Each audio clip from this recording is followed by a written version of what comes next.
What's up guys, welcome back to another video. In this video, I'll be showing you how to refund games on PS5. So, if you want to refund a game on your PS5, well, there are a number of things here that we need to understand and we need to do. Now, depending on what you are requesting to refund here, the steps might be different. So sometimes you may need to contact support and some payment methods may not be eligible for refunds. So just keep that in mind. So I'll be showing you exactly how to do that. So you want to open up any browser here, just go to Google and just type in refund games PS5. And you should see the PlayStation website here that says PS Store and refunds. Let's go open it up. Now, in here, what we need to do is you want to go and choose the refunds section, click on refund. And from here, what we need to do is we just need to basically do a few things. Like, for example, you want to go and choose the option here that says request APA store refund. So by the way, you could actually manage your purchases here as well. So let's go to requesting a PS Store refund here. And you have the refund for games and add-ons. Let's go and expand that.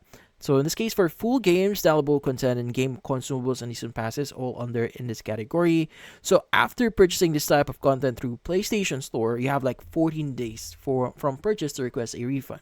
So if 14 days has been lapsed from your game when you actually bought it, you won't be able to make any refunds. But as long as you're within that range, in this case 14 days, you should be able to request a refund. So go and click on request a refund here. It should open up another page, which in this case, you need to fill out some details. So first is you want to find the purchase type here. So obviously, like what I said, it's for games. So you want to go to game and DLC here. You want to go ahead and choose the option here for check purchase date. It should open up a new tab as well in here. Now from here, in this case, you need to make sure that your, again, 14 days has not elapsed when you first purchased the game or whatever content that you want to have a refund for. But once you're sure, again, going back to the article here for request a refund for purchases on PlayStation Store, at the very bottom you have the contact PlayStation support.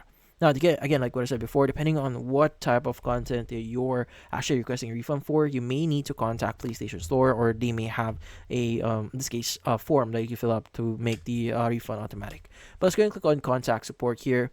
Now, depending on where you are, you may have other options on contacting support. You could go and choose the contact here for refund assistant, so request a refund or for content purchase on your account. You can go and click on it, but obviously you may need to log in into your account in order for you to access this. But yeah, so in this case, that's about it. So you can go and click on chat now at bottom right here, by the way, to get started. So if you found this video helpful, don't forget to leave a like or maybe subscribe to our channel. Thank you for watching.